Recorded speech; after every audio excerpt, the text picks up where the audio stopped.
องปทุมพรได้หวนขึ้นมุนเสือวันสำคัญต่างๆของภาคของศาสตร์และของสากลวันที่7พฤษภาคมนี้อยู่ที่สโมสรของเมืองปทุมพรได้จัดพิธีปาฐกถาระลึกถึงวันสำคัญต่างๆของศาสตร์ของภาคและของสากลขึ้น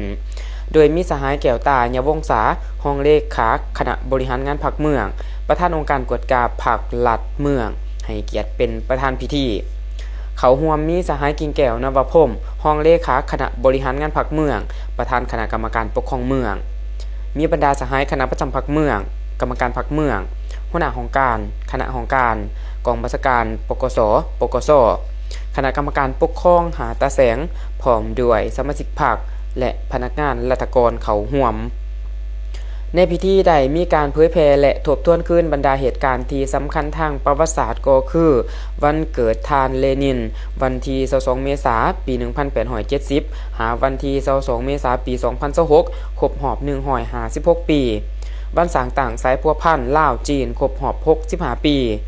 วันปลดปล่อยศาสตร์ก็คือวันที่30เมษายนปี1975หาวันที่30เมษายนปี2026ครบรอบ51ปีและวันกรรมกรสากลครบรอบ140ปีวันที่1พฤษภาคมปี1886หาวันที่1พฤษภาคมปี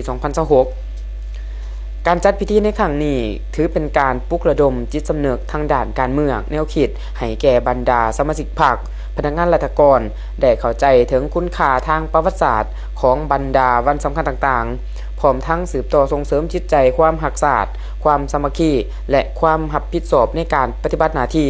เพื่อรับใช้ประเทศชาติและประชาชนให้มีความเจริญก้าวหน้าต่อไป